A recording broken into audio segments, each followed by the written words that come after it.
Goeiedag en baie welkom by dag 19 van ons reeks. Vandag gaan ons gesels oor die kruis bring vrede. Maar kom ons begin deur saam te lees uit Efesiërs 2 vers 14. Ek lees uit die Nuwe Lewende Vertaling. Christus het inderdaad vrede tussen ons gebring. Deur sy liggaam aan die kruis te gee, het hy twee groepe een gemaak.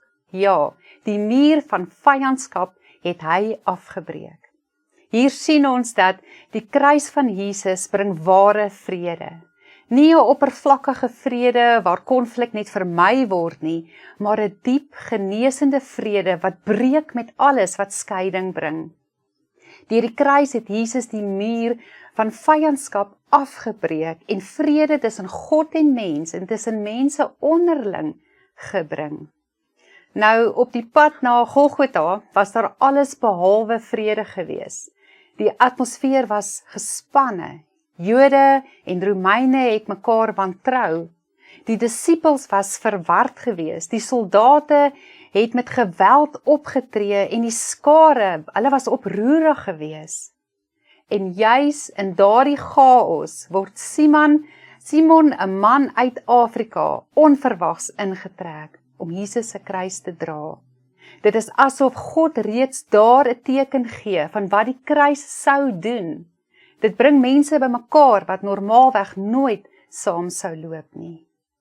Die kruis breek nie mure af net uiterlik soos ras en kultuur en geskiedenis nie, maar ook die innerlike mure van bitterheid, onvergewensgesindheid, wantroue en seer.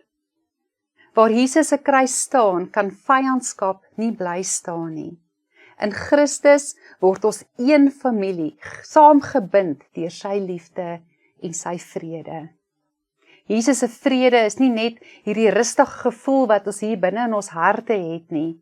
Dit is 'n krag wat verhoudings herstel, wonde genees en harte sag maak. Vandag nooi die kruis ons om daardie vrede nie net te kom ontvang nie, maar dit ook te leef. Om waarlik draers van Christus se vrede te wees in 'n verdeelde wêreld. Die vraag vandag is, watter muur het jy dalk in jou hart opgebou? Teenoor iemand, miskien selfs teenoor God, wat Jesus deur sy kruis wil afbreek. Kom ons bid saam. Here Jesus, dankie dat U ware vrede gebring het deur die kruis. Here, breek elke muur af wat my van U en van ander skei en vul my hart met U vrede en help my om dit uit te leef waar ek ook al gaan. In Jesus kosbare naam. Amen.